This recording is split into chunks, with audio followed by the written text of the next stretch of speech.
Hello everyone! Welcome to Chapter Book Storytime, the Variety Pack. I'm Rachel from EVPL Oakland. I know you all are used to seeing Miss Jessica and Miss Ellen here with you, but I asked them if I could pretty please take a turn so I could share a story that I've been really wanting to read with you guys. I just wanted to share that experience with you, so here I am. Before we get started, go ahead and make sure you are nice and comfy and ready to listen. If that means getting a fuzzy blanket like I know Miss Jessica loves, or maybe getting some coloring pages, whatever helps you listen is totally fine. Okay, once we are all settled in, let's get looking at our book. So today, we are going to be reading The Spinner of Dreams by K.A. Reynolds. I have been wanting to read this book for a while because this cover is beautiful. I love the colors. If you look at it, you'll see we have two women, one with a crown and one with antlers.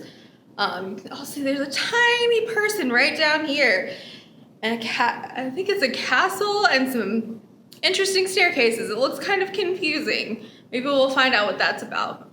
Let's dive in. Oh, and first, actually, we have this really beautifully illustrated title page. We have some white birds and a little kitty cat down here, and even some wolves in the background. Wonder what that's all about. Let's find out. Okay.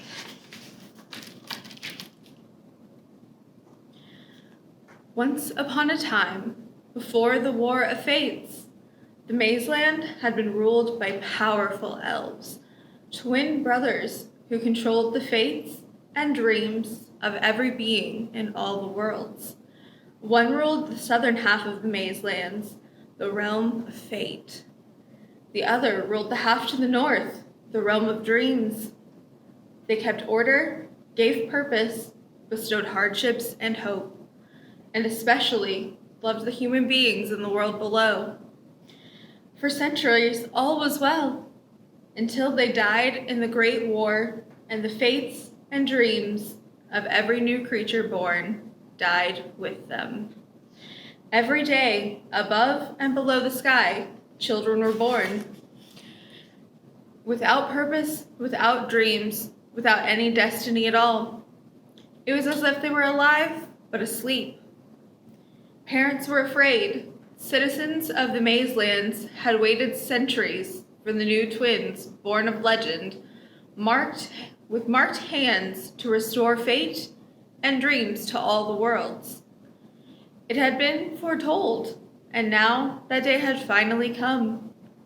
Queen Saba and King Noel ruled the realm above the earth's sky known as the Mazelands. Though they were said to be barren, they had given birth to two children, twins. They could not have been more proud of their newborn daughters, each marked with a strange, black-hearted birthmark on their palms. The girls were neither elf nor fairy, yet old magic ran in their blood. The marks on their hands had sealed their fates. They were to follow in the footsteps of the ancient rulers. They were to become enchantresses. The Mazelands had been waiting. The day after the twins were born, Mogul, the wisest sage in the land and the grandest forest troll in existence, paid the new parents a visit in the castle. Mogul had skin as tough as bark, beady eyes, and a bulbous nose enormous enough to cast shade. He'd arrived in earth-colored robes draped to his hairy, algae-coated feet and tied at his great waist with a rope. Mogul's beard of moss, twigs, nests, and fluttering birds ran so long it trailed him like a train. The wise troll ducked through the nursery door, hunched over the twins' cradle, and drenched the girls in shadow from the encumbrance of his precipitous nose. With the birth of your twin daughters, a new age of order, balance, love, and necessity has dawned, dearest Saba and Noel. Mogul's eyes crinkled as he brushed the crying babe's cheeks. They both stopped fussing immediately and cooed at the troll. Behold, the enchantresses of being are born. enchantresses of. The king, dark-skinned and handsome in white feathered robes, bubbled over with wide-eyed joy. Truly, these are the enchantresses from the old stories? Indeed they are, replied Mogul in his deep, resonant voice. The daughters for which the Maze Lands have been waiting these many long years, the spinners of fate and dreams. The giant gazed lovingly upon the twin girls. With gravity, he splayed the right hand of the babe with dark skin and black hair. Marked on her palm was a solid black heart, like those on playing cards. Mogul declared, "This child shall be loved by all and rule the realm of dreams known as the Dreamland. Her name shall be Reverie." He observed the other child, with skin as pale as her hair, crying once more. Marked on this child's left palm was a crumbling black heart. This child shall be loathed by those who love her sister. She shall be known as Kismet and rule the realm of fate, including the abandoned labyrinth. The parents gasped at the marks, unbelieving. Saba twisted her large silver heart-shaped locket. She wished to protest, to cry out and fight this declaration, but held her tongue. Nobody, not even the queen, disagreed with Mogul. Noel tapped the silver dagger at his side 4 times, as he did when anxious thoughts came. Yet he remained silent.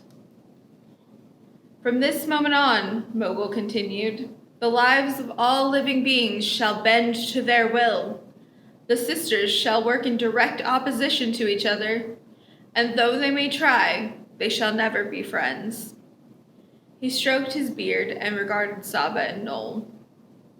The old magic of the twin elven kings runs through your daughter's veins, and like them, Kismet and Reverie will not be able to enter a mortal's home, forcibly take a mortal's life, or trick them into the Maze Lands or Dreamland against their will. It is important that you hold them to this, for if either spinner ever tries, she will instantly crumble to dust. This is the law, and so ever shall it be. Their parents hated that one of their precious girls, who they loved with their entirety, should be loathed. It pained them to hear that their twin daughters would never be close. But they accepted the terms and rejoiced nonetheless in their daughters' exalted births. Perhaps, Noel and Saba hoped, that time might change Kismet's fate. The wise representative of the Mazeland slapped his massive hand on the king's back and spoke with the timber of Middle-earth tearing in two. They may not both be loved by their people, but they will have you watch over them. A shadow passed over the forest troll's granite gray eyes, darkening them to the shade of wet stone. Having the love of one's people isn't everything, old friends. Often it's the hard necessities that make us who we are and give us the tools we need to find our way to our greatest dreams. Your darling Kismet can give that gift to all. And if her heart remains true, perhaps one day your Kismet can give that gift to herself.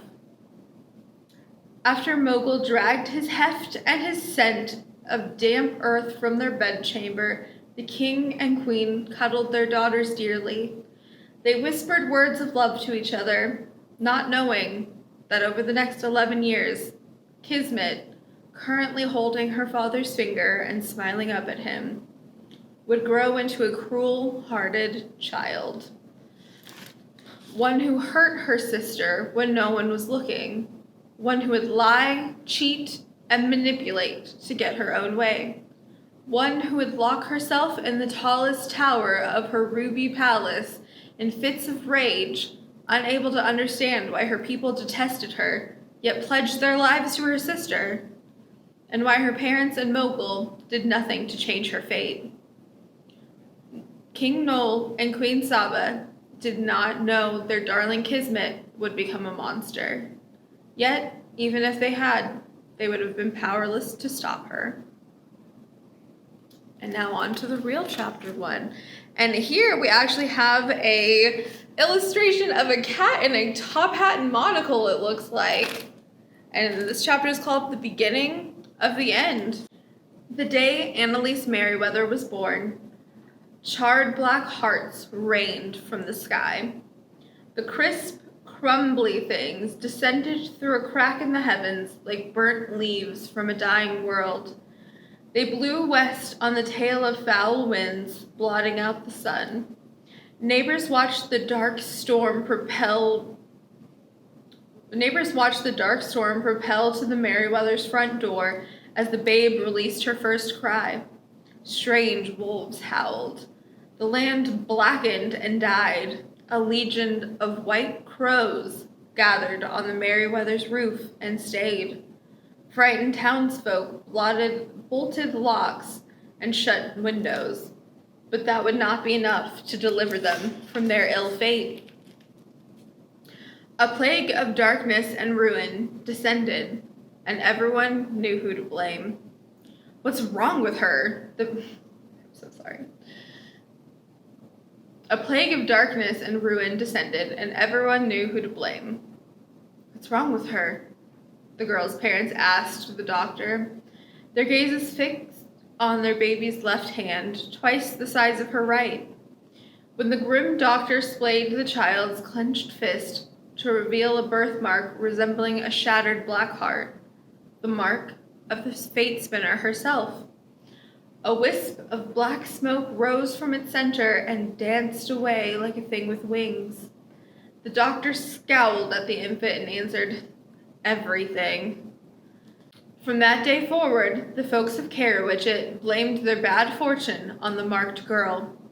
Every storm, drought, sickness, and death, natural or otherwise, was considered Annalise's fault. The townsfolk faulted her for breaking their sky and stealing their sunlight, which never did return to their town. They loathed her for their dead crops, increasing poverty, and unsellable lands, even for her odd blackberry-colored hair and plum eyes, the color of dark magic they are. They were certain that the girl cursed by the fate spinner had doomed them all, and no matter how kind the girl was, or how much she loved, or tried, or gave, the world spat Annalise Merriweather out. At least it did, until the fate spinner, watching Annalise from above, made a terrible mistake. Chapter 2. Looks like this time we have what looks to be a little notebook. Let's see what it says. It says the Book of Remembering. And this chapter is called Foolish Girl, You Know Nothing Ever Works Out for You. Okay. The big day had finally arrived. Annalise sat at the desk in her bedroom at the peak of her small, crooked house, shaped like a scrunched witch's hat, trying hard not to panic. Given that the sun had not shone over her town of Carowitchet since her birth, Annalise brushed her long, blackberry hair by candlelight in comforting rounds of 4. She gazed at the dark morning sky out her diamond-shaped window, past the bars of the giant iron cage surrounding her home, built by her dad to keep the vicious townfolks and night wolves at bay. And beyond the fence, circling her mom's garden of deadly nightshades, Annalise watched the petrified forest, more anxious than ever. After last night, how could she be anything else? Brush, brush, brush. 1, 2, 3, 4. Countless white crows blinked at her from the craggy trees, as they had since her birth 11 years past. Night wolves howled from the vast dead fields past the garden, hunting anything that moved. Annalise brushed her hair harder and counted louder inside her head, trying to drown her worry. Her insides flipped and flopped anyway. Her head still whirred like a worry thought-making machine. Annalise clenched her big fist tighter around her hairbrush, trying to ignore the pain slicing into her marked palm. What horrible things might happen today if her dark mark decided to act up? Who would she hurt next? Stomach sour, the sharp pain in her hand getting worse, Annalise set down her hairbrush. She straightened her severely cut bangs, parted a section of hair right above her right ear, and placed a braid near the crown of her head. As always, she tied 4 black silk ribbons at the top of her braid, one for each of her deceased grandparents, dead because of her curse. Finally, while inhaling 4 cavernous breaths, Annalise cleared the worry-thought cobwebs from her mind and focused on the unbelievable, impossible possibility of today. In a few hours, one of her most desperate dreams might come true. For years, Annalise had asked her parents for a cat, yet despite her mom working at an animal shelter, her answer was always the same.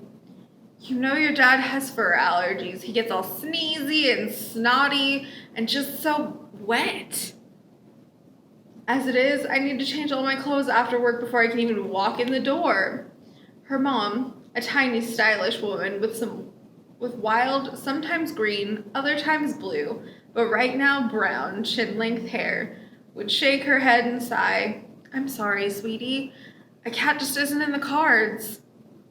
Her father, the goofball that he was, would raise his dark eyebrows and chime in after her with something like, how about a snake or a turtle or an iguana? But snakes, turtles, and iguanas, as nice as they were, didn't purr or meow or have whiskers and fluffy little dagger feet, and the thought of cuddling them didn't feel quite the same. As always, Annalise would smile sadly and reply, no thank you. The discussion over, she'd slink away, cursing her left hand as it flared with pain, thinking what a cruel mistress the fate spinner could be. But yesterday, as if by some divine miracle, a hypoallergenic Siberian cat, one that wouldn't make her dad puff up into a 6'4" stuffed pastry that sneezed gooey filling, arrived at her mom's shelter. She'd come home so excited with the good news. The 3 of them danced around the kitchen laughing with joy.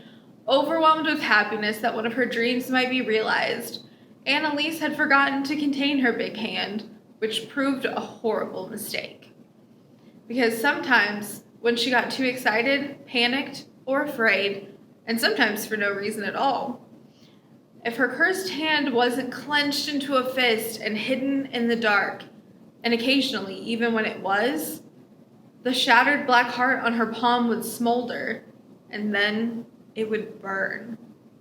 Last night, sparks and fiery ash burnt from the black mark and blew into the air as they danced. The curtains caught fire. The cheerful happiness stopped. Annalise's spiral of panic had begun. Despite her mom and dad shouting, it's okay, it's not your fault, with forced smiles while batting the rising flames. Annalise had run and hid in her bedroom anyway, pinching her big, cursed hand for doing this to her again. Upstairs, she'd crouched in a corner, squeezed in the grips of a full-blown panic attack. Heart pounding like a million hooves on the plane of her chest, her throat closed. Her soul writhed. The air in her lungs turned to stone as she gasped for a breath, any breath, and her mind buzzed with ever-darkening thoughts. And all Annalise could do was stroke her hair and count things to 4 until she could breathe again. And when she'd caught her breath, she hugged her shaking legs to her chest and cried. With each 4 she counted, she wished that she was uncursed and had a normal left hand, wished that the fate spinner had left her and her family alone. Later, when her mom and dad came upstairs to say goodnight, Again, they told Annalise not to worry, that everything was fine. "We love you," they said, "and don't worry. Come tomorrow morning. Your new cat will love you too." Annalise had nodded, wanting to please them because they were so good. But what if her hand did something bad to the cat? What would they think of her then? Would they loathe her like the rest of the town? What would they wish to get? Would they wish to get rid of her too? Now the day of the dream cat had arrived. Annalise should have been excited, thrilled even, yet a terrible dread soaked through her and whispered in the hollows of her mind. "This dream will be snatched away like each of your dreams before." "Annalise," her mom called, "breakfast!" 1, 2, 3, 4. Balancing on noodly legs, Annalise changed out of her black fox pajamas with a hole in the knee and put on her nicest outfit. Her mom had scrimped and saved for this outfit at every chance she could. Leggings inscribed with famously tragic poetry and in dark plum to match her eyes, a knee-length black skirt, a button-down black top with a white collar that stood tall at her neck. Fake leather black boots worn to maximum comfortability, and a hooded dark plum coat. This last item was essential to Annalise's ensemble. The cloak, which once belonged to her mom, was well worn and big enough to hide her cursed hand. Annalise rarely went anywhere without it. Last and most important, she gathered what little courage she could find and tucked it into her pocket.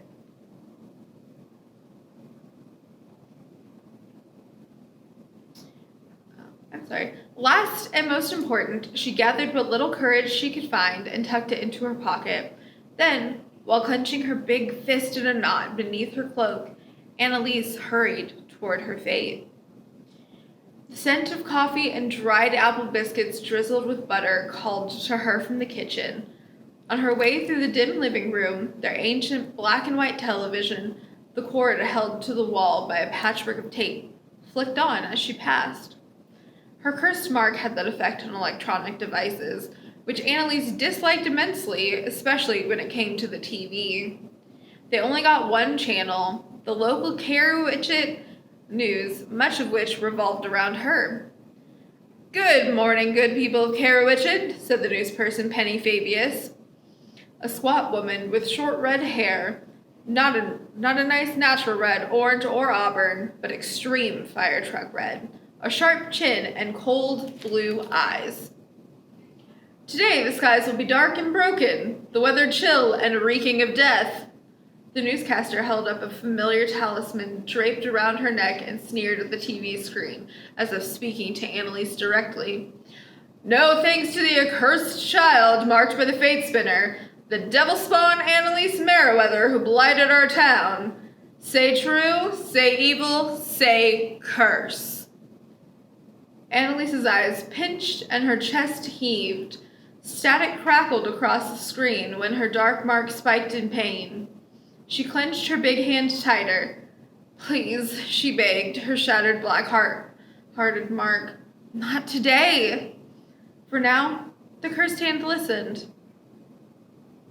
"Our man on the scene, Richard Englehart," Penny Fabius continued, "reports that the accursed parents have not left their home since yesterday, and the accursed one, not for the last 44 days. Thank the fate spinner for that." Penny spat on the ground and glared proudly at the screen. "Stay tuned to Channel 7 News, the Eye on the Sky, for hourly sightings, locations to avoid, and updated Merriweather reports, and," she finished with a grin, "may a better fate be yours." The burden of all she was and the harm she caused simply by being born settled like a thundercloud over Annalise's heart.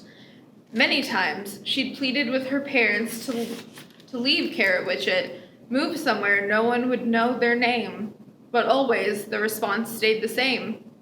"We'll not flee because we've been bullied into thinking we don't belong here, her mother would say first. One day, maybe you'll understand. We were not born to run from oppression, her dad would add with pride, but to stand bravely inside it and defy it. This is our home, Annalise, and we refuse to go. Yes, that, her mother would say next, her face worn and a bit ashamed. But we also have very little money. Your grandparents left us this place, thank goodness, and I know you'd like to move, but I'm afraid even if we wanted to go, we couldn't afford another home.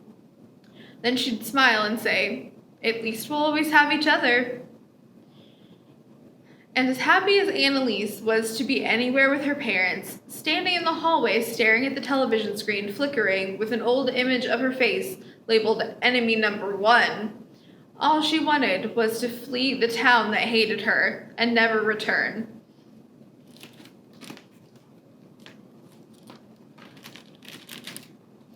Annalise forced herself to keep moving toward breakfast, but paused at the kitchen door just out of sight. Her mom and dad sat at the decrepit table, its legs held on only by rope and clamps, sipping hot beverages. Mom, watery tea. Dad, coffee from yesterday's grounds. The shadowy sky hung lower than usual outside the cracked kitchen windows. Low fog crowded the field. Dead branches scratched the window glass like charred claws. Annalise avoided the curtains, old yellow ones from the attic replaced in the night. She tried to ignore the scorch marks on the sagging wood ceiling, but failed miserably. Now the burns were all she could see. Crisp, heart-shaped black leaves, the only kind that survived after Annalise's birth, bustled past the house, carrying on with their pretty deaths as if letting go was the easiest thing to do. For Annalise, letting go was the hardest thing ever. The memory of flames from the night before, the worry her parents would change their minds about letting her get a cat, the secret thought that maybe her parents hated her, that maybe they wished she'd never been born. The creeping fear that the fate spinner would one day take her mom and dad away from her, like she had Annalise's grandparents. Worries whirled inside Annalise as she hovered outside the kitchen. 4 breaths, in and out. 4 more strokes of her hair. 4 times Annalise threw her worries away, and 4 times they returned. Until she finally forced her feet forward and stepped into the kitchen light. Morning, sweetheart, her mom slurred. She peered over her notebook, pen clenched in her teeth as usual. Her mom, Maddie Merriweather, had a friendly heart-shaped face, smiling brown eyes, and skin blended like autumn leaves, a shade darker than Annalise's own. She smiled at her as if nothing had happened the night before, as if children spat burning ash and black flames from their hands regularly, as if Annalise was the rarest and most lovely star of them all. You look nice, her dad said happily. Harry Merriweather, the handsomest man in Carrowitchet, was tall, had longish, straightish, dark hair, chiseled cheekbones, a short black beard, and a kindness that radiated like sunlight. He regarded Annalise over his black glasses and chipped coffee mug that read Poetry is Life. You ready for the big day? Annalise slid out her wobbly chair and sat across from them. She wanted to tell her parents how sorry she was for being cursed and setting things on fire, except only strangled air escaped her throat. She stroked her hair and clenched her cursed fist tighter instead. Annalise? Her mom's forehead lines deepened. Are you okay? She nodded quickly, heat singeing the backs of her eyes. Annalise inhaled and exhaled, as always, exactly 4 times. The number 4 reminded her of a square. 4 sides, 4 walls to break to escape her fear. Sometimes it works, other times not so much. Annalise watched the lemony fabric of the new curtains lift and fall, fall, and lift on repeat until she'd calmed enough to ask the question she dreaded to ask. Are we still going to the animal shelter today? Her mom peered over the crest of her notebook, pity crossing her face. Knowing how much Annalise disliked pity, her mom traded it quickly for a spark of excitement. Yes, of course, just as soon as I finish this chapter. Fresh hope lit in Annalise. Although, in the time it took her mom to finish writing her chapter, the sky could shatter completely and the earth could crumble to dust. Some of her sentences took days to complete. But Annalise kept her lips zipped, not wanting to ruin the chance of her first dream coming true. Do you mean it? I wouldn't say it if it weren't true. As if she'd heard Annalise's thoughts, her mom snapped her notebook shut and stood. You know what? I can finish this later. Let's get in the car and go, right now. Annalise broke into the world's fastest grin and hugged her mom as fast as a spring wind. Thank you, she cried. You won't regret this. I know we won't, her mom replied and kissed Annalise's cheek. Her dad nodded in agreement. We never have regrets when it comes to you. Everything seemed so wonderfully, exceptionally perfect, except for the panic stalking her life's peripheries like a panther, growling from the shadows of her cruel-hearted mind. Foolish girl, you know nothing ever works out for you. And that brings us to the end of chapter 2, and I think that is all the time we have today, unfortunately. I know I am so excited to continue reading this book. I hope you guys are too, and I want to thank you for joining me and sharing this experience with me. I had a lot of fun, and I hope you did as well. If you do want to pick up this book where we left off, you'll want to get you want to start at chapter 3. This one with this beautiful little heart-shaped locket on it. And if you're interested in picking it up, you and a grown-up can come to one of our locations. Grown-up can call and put it on hold, or it is available on the Libby app as an ebook. And if you wanted to come back and join next week, I believe Miss Ellen will be back with you guys then. Thank you all again for joining me. I hope you enjoyed the book as much as I did, and maybe I'll see you again soon. Bye!